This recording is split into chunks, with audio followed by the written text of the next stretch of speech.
Hello friend, welcome to my YouTube channel technical question hub. मैं हूं आलोक रंजन और मैं लेकर आया हूं अमोनिया प्लांट का पार्ट 1। जो क्वेश्चन मैंने 1 से 25 तक मैंने अनसॉल्व जो क्वेश्चन आपको अपलोड कराए थे और आपको बताए थे, वो इस वीडियो में मैं सॉल्व करने वाला हूं। तो दोस्तों, उसमें बहुत सारे ऐसे क्वेश्चन हैं जो ऑलरेडी मैंने सॉल्व कर रखा है। जैसे कि अगर मैं बात करूं कि उसमें जो प्रोसेस फ्लो डायग्राम की बात हुई थी कि प्रोसेस फ्लो डायग्राम कैसे कैसे क्या होता है, primary section, primary reforming, secondary reforming वगैरह जितने भी थे, तो ऑलरेडी मैंने सॉल्व कर दिया है। पूरा का पूरा मैंने जो है as a process flow diagram के सहायता से मैंने पूरा अमोनिया प्लांट बना रखा है पहले से ही। और बाकी जो उसके अलावा जो हमारे पास जो क्वेश्चंस हैं उनको मैं इस वीडियो में सॉल्व करूँगा। तो चलिए, कौन सा क्वेश्चन है वो देखते हैं दोस्तों। उसमें जो सेकंड क्वेश्चन था उसमें ये पूछा गया था कि जो हमारी जो है एनजी गैस है उसकी जो है कंपोजिशन क्या है। तो एनजी गैस की इसमें हम कंपोजिशन बताएंगे। एनजी गैस हमारी 3 टाइप की एनजी गैस हमारी जो है मिलती है। एक तो हमारी रिच गैस होती है, दूसरा लीन गैस होती है और तीसरी जो है आफ्टर एलपीजी एक्सट्रैक्शन। ये तीन टाइप की या 3 क्वालिटी की हमारे पास एनजी गैस मिलती है। लीन गैस, रिच गैस का मतलब क्या होता है दोस्तों? रिच जैसे अमोनिया गैस है, अमोनिया अगर प्योर फॉर्म में रहेगी तो वो रिच गैस होगी, लेकिन अमोनिया में कुछ इनर्ट्स वगैरह डाल दोगे तो वो लीन हो जाएगी, पतली हो जाएगी। और रिच का मतलब गाढ़ी गैस, मतलब कि अगर 100% प्योर है, उसमें कुछ और अमाउंट मिला दे रहा हो तो वो लीन होता चला जाएगा। जैसे कोई अगर मैं बात करूं, कोई अगर लिक्विड सोल्यूशन है जो हाई कंसंट्रेटेड है तो उसे रिच सोल्यूशन कहेंगे, लेकिन उसमें जैसे आप थोड़ा पानी ऐड करते जाओगे तो वो डाइल्यूट हो जाएगा तो वो लीन सोल्यूशन हो जाएगा। तो सेम उसी तरह रिच गैस और लीन गैस जो है एनजी गैस है। और एक जो है एलपीजी एक्सट्रैक्शन के बाद जो आती है एनजी गैस, उसकी क्या क्वालिटी होती है, तीनों हम कंपेयर करेंगे। सबसे पहले बात करें तो जो एनजी गैस आती है उसका जो प्रेशर होता है 43 से 44 kg पर सेंटीमीटर स्क्वायर होता है और टेम्परेचर उसका एम्बिएंट टेम्परेचर यानी कि एटमॉस्फेयर टेम्परेचर के बराबर होता है। अब जो है उसमें जो मेथेन है, अब मैंने ये सीरीज बना रखा है। यहाँ पे हमने रिच गैस को लिया है, रिच गैस एनजी, यहाँ पे आफ्टर एलपीजी एक्सट्रैक्शन, और यहाँ पे लीन गैस एनजी। और ये सारी परसेंट वॉल्यूम परसेंट में होंगे। तो अब देखते हैं दोस्तों, मेथेन जो है कितनी होनी चाहिए, रिच में कितनी होती है 78.8 से, एक्सट्रैक्शन इसमें एलपीजी एक्सट्रैक्शन में 83.2, लीन गैस में 98.39। अगर इथेन की बात करें तो 7.23 हमारे रिच में है और 7.6 है हमारा एलपीजी एक्सट्रैक्शन में, आफ्टर एलपीजी एक्सट्रैक्शन में, और लीन गैस में 1.40। प्रोपेन जो है रिच गैस में कितना पाया जाता है 4.59 और आफ्टर एलपीजी एक्सट्रैक्शन में 2.10 और लीन गैस में 0.10। और आई-ब्यूटेन की बात करें तो 0.88 रिच गैस में, जबकि आफ्टर एलपीजी एक्सट्रैक्शन और लीन गैस में नहीं पाया जाता। एन-ब्यूटेन की बात करें तो 1.1 जो है ओनली रिच गैस में पाया जाता है, आफ्टर एलपीजी एक्सट्रैक्शन या लीन गैस में नहीं पाया जाता। आई-पेंटेन की बात करें तो 0.26 पाया जाता है रिच गैस में और आफ्टर एलपीजी एक्सट्रैक्शन और लीन गैस में नहीं पाया जाता।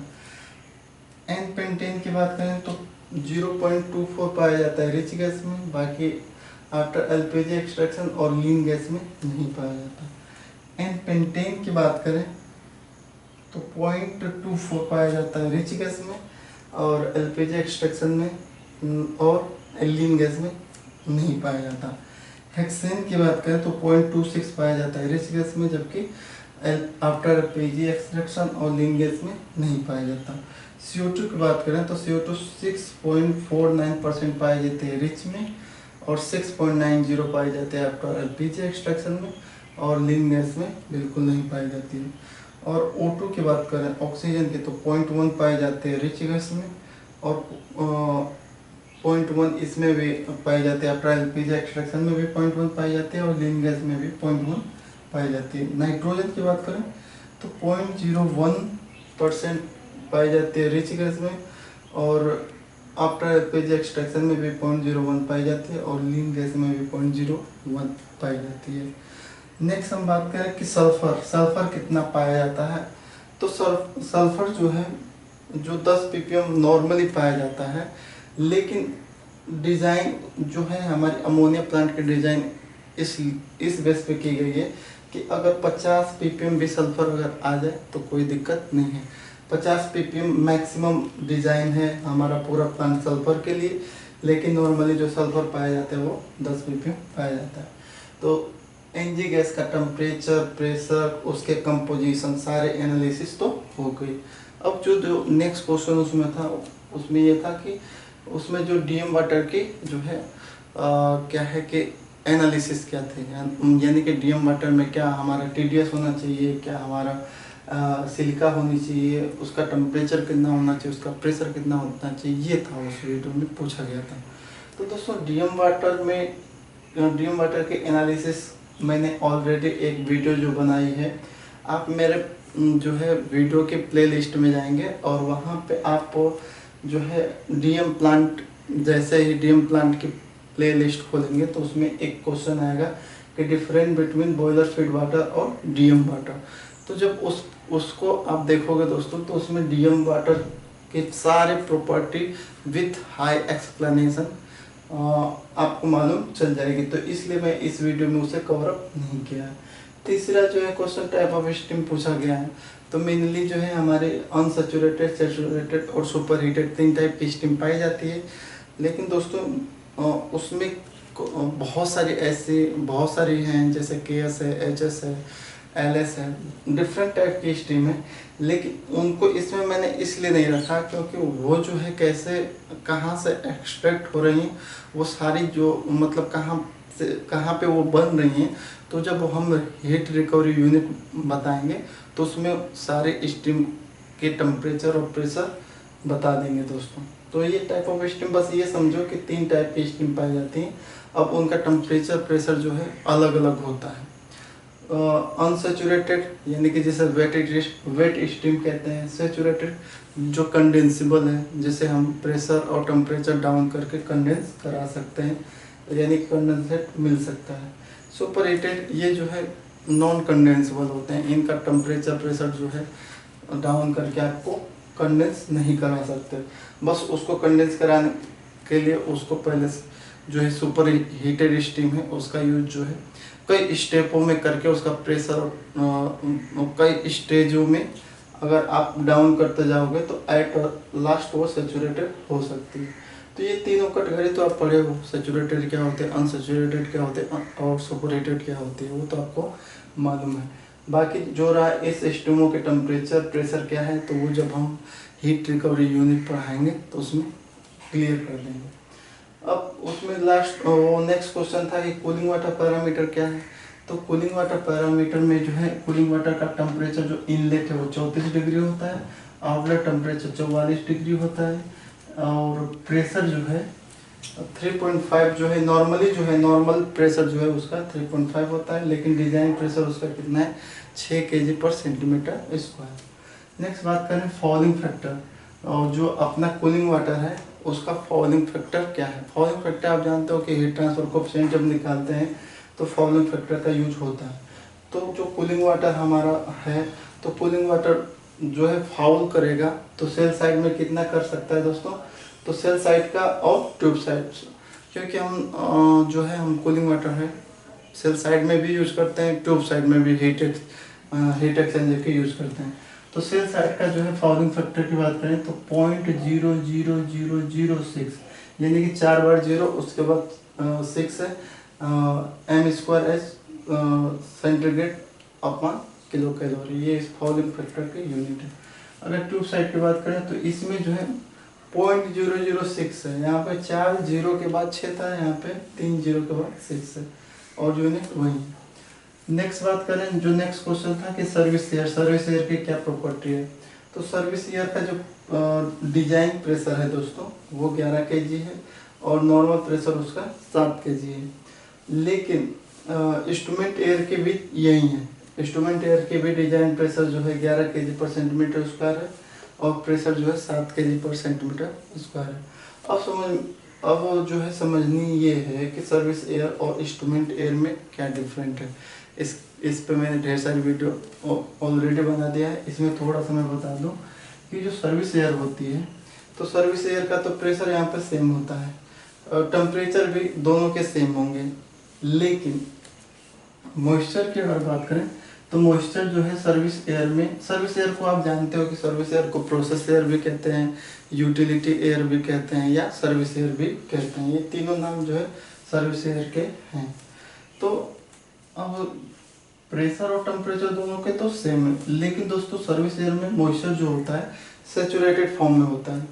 सेचुरेटेड का मतलब क्या होता है दोस्तों कि it mean the maximum amount of water that can be hold by process air, यानी कि प्रोसेस एयर अपने साथ जितना मैक्सिमम अमाउंट मॉइस्चर होल्ड कर सकती है वो की हुई है।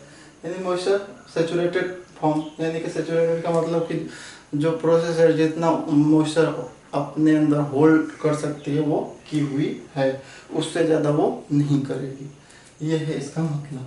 ऑयल पार्टिकल जो है सर्विस एयर में पाए जाएंगे, ऑयल पार्टिकल जो है इंस्ट्रूमेंट एयर में नहीं पाए जाएंगे। डस्ट पार्टिकल सर्विस एयर में पाए जाएंगे, डस्ट पार्टिकल इंस्ट्रूमेंट एयर में नहीं पाए जाएंगे। ट्रेस एलिमेंट जो है सर्विस एयर में पाए जाएंगे, लेकिन इंस्ट्रूमेंट एयर में नहीं पाएंगे। अगर आपको कोई प्रोसेस एयर पूछे तो प्रोसेस एयर को ही सर्विस एयर भी कहते हैं, या कोई यूटिलिटी एयर पूछे तो यूटिलिटी एयर सर्विस एयर को ही कहते हैं। समझ में आया दोस्तों? अब नेक्स्ट चलते हैं। एक और पॉइंट है जो इसमें डिफरेंट करते हैं, ड्यू पॉइंट। इंस्ट्रूमेंट एयर की जो ड्यू पॉइंट होते हैं -20 डिग्री होते हैं। दोस्तों ड्यू पॉइंट क्या होती है किसी भी गैस के या एयर के लिए? तो ड्यू पॉइंट जो होती है, ड्यू पॉइंट एक इंडिकेट करती है कि कोई चीज़ जो है कितना जो है मॉइस्चर को क्या कर सकते हैं, कंटेन कर सकते हैं। यानी कि ड्यू पॉइंट ये शो करती है कि जो हमारे जो इंस्ट्रूमेंट एयर है उसमें कितना मॉइस्चर है, ये शो कर रही है। अगर ड्यू पॉइंट ज़्यादा होगा, ड्यू पॉइंट टेम्परेचर अगर जितना ही ज़्यादा होगा, यानी कि वो गैस या वो एयर या वो जो है सब्सटेंस उतनी ही ज़्यादा वो क्या करेगा, मॉइस्चर कंटेन करेगा। यहाँ पे देखो इंस्ट्रूमेंट एयर की जो है ड्यू पॉइंट जो है कितनी है, -20 डिग्री, माइनस में जा रहा है, यानी कि ड्यू पॉइंट का टेम्परेचर बहुत डाउन है, यानी कि ये मॉइस्चर को बहुत कम होल्ड कर पाएगी। अगर ये +20 डिग्री होता है, इसका मतलब कि अगर जैसे मैं कह दूँ कि ड्यू पॉइंट जो है इंस्ट्रूमेंट एयर के ड्यू पॉइंट जो है +20 डिग्री है, यानी कि ये टेम्परेचर बढ़ता हुआ है, यानी कि ड्यू पॉइंट बढ़ा हुआ है। इसका मतलब कि इंस्ट्रूमेंट बहुत ज़्यादा उसमें मॉइस्चर होगा, तो ये मॉइस्चर को शो करता है। ये डायरेक्टली प्रोपोर्शनल होता है टेम्परेचर के। टेम्परेचर जितना अधिक होगा मॉइस्चर उतना अधिक वो होल्ड करेगी, टेम्परेचर जितना कम होगा उतना मॉइस्चर कम ये होल्ड अप करेगी। नेक्स्ट हम बात करते हैं, जो नेक्स्ट क्वेश्चन था नाइट्रोजन गैस एनालिसिस। तो दोस्तों नाइट्रोजन गैस की जो एनालिसिस है वो परसेंट वॉल्यूम परसेंट में मैंने की है। तो वॉल्यूम परसेंट में नाइट्रोजन की जो प्योरिटी है 99.99%, CO2 20 ppm, moisture 20 ppm, oxygen 200 ppm, ये पाए जाएंगे किसमें दोस्तों, N2 गैस एनालिसिस में। और उसका प्रेशर जो है नॉर्मल प्रेशर 8 kg और डिजाइन प्रेशर 9 kg, ये हैं दोस्तों। और टेम्परेचर बेसिकली 40 डिग्री। तो यहाँ से यहाँ तक हमारा नाइट्रोजन गैस का एनालिसिस है। Purity 99.99%, CO2 20 ppm, moisture 20 ppm, oxygen 200 ppm, pressure जो है नॉर्मल प्रेशर जो है 8 kg और डिजाइन प्रेशर 9 kg और टेम्परेचर 40 डिग्री। तो ये हमने नाइट्रोजन गैस के भी उसमें पूछे थे, तो ये उसमें कवर अप हो गया। अब नेक्स्ट जो क्वेश्चन था कि अमोनिया गैस जो लिक्विड अमोनिया है उसकी जो है उसका कंपोजिशन क्या होता है। तो उसकी जो प्योरिटी की बात करें तो प्योरिटी उसकी 99.5% होता है। किस में दोस्तों, वेट परसेंट। अब यहाँ के यूनिट चेंज हो गए, वेट परसेंट हो गई। नाइट्रोजन की जब बताया था तो वॉल्यूम परसेंट में बताया था, यहाँ भी जो एनजी गैस की बताया था तो वॉल्यूम परसेंट में बताया था। लेकिन यहाँ पे लिक्विड अमोनिया है तो ये वेट परसेंट में इसकी सारी यूनिटें होंगी। तो इसमें अमोनिया की प्योरिटी कितनी होती है, 99.5%, मॉइस्चर होता है 0.5 ppm, ऑयल जो होता है 10 ppm। प्रेशर जो होता है प्रेशर और टेम्परेचर दोनों मैंने कंपेयर किया है। जो है प्रेशर जो होता है, जो यूरिया प्लांट में जो अमोनिया भेजते हैं, यूरिया प्लांट में जो अमोनिया जाती है उसका प्रेशर होता है 25 kg। और जो स्टोरेज के लिए जाती है, अमोनिया स्टोरेज टैंक में जाती है, उसका प्रेशर होता है 3 kg। इसी तरह टेम्परेचर की बात करें तो जो यूरिया प्लांट को जाती है अमोनिया, उसका जो टेम्परेचर जो है 12 डिग्री होता है। और जो है जो स्टोरेज के लिए जाती है वो उसकी होती है -32 डिग्री, जैसे हॉट अमोनिया और कोल्ड अमोनिया कह सकते हो। और दोस्तों आप जो V1 देखे हो, V1 जो यूरिया में V1 है, तो V1 में हमारा जो है प्रेशर ड्रॉप होता है, वहाँ पे 18 से 19 kg के आसपास अमोनिया जो है जाती है, उसका प्रेशर होता है। तो वो जो है थोड़ा सा अमोनिया प्लांट से तो उतने प्रेशर और उतने टेम्परेचर पे भेजते हैं, लेकिन वहाँ जाते जाते जानते हो कि बैटरी लिमिट और वहाँ के कितने डिस्टेंस है, तो इसलिए उसका टेम्परेचर और प्रेशर में ये वेरिएशन होता है। अगर आपके यहाँ कुछ और है तो कोई वो नहीं है। हो सकता है कि ये कई चीज़ों पे वो कर सकते हैं, या तो इंसुलेशन वगैरह ख़राब हो तो उसका टेम्परेचर बढ़ जाएगा, या तो ज़्यादा लाइन में बेंडिंग घुमाव वगैरह हो, या वाल में रिस्ट्रिक्शन वगैरह हो तो उसका प्रेशर ड्रॉप हो सकता है। तो कुछ 2-3 डिग्री के आसपास या 2-3 kg के प्रेशर के आसपास का डेविएशन हो सकता है, लेकिन यही होता है। लास्ट है हमारा CO2 गैस का। CO2 गैस के कंपोजिशन की अगर एनालिसिस करें तो इसकी भी यूनिट किस में हम करेंगे दोस्तों, वॉल्यूम परसेंट में करेंगे, वॉल्यूम परसेंट में। तो CO2 में जो है CO2 की प्योरिटी कितनी होती है 98.7%। और उसमें हाइड्रोजन कितना होता है 0.8%, नाइट्रोजन कितना होता है 0.5%, और टेम्परेचर जो होता है उसका 40 डिग्री होता है। प्रेशर जो है अमोनिया प्लांट से जो निकलता है वो होता है 0.6 kg/cm²। और वाटर जो है वहाँ पे सैचुरेटेड फॉर्म में होता है, यानी कि CO2 जितना वाटर को होल्ड कर सकती है वो अपने साथ होल्ड की है, मॉइस्चर को होल्ड कर की हुई है। ये है सैचुरेशन का मतलब।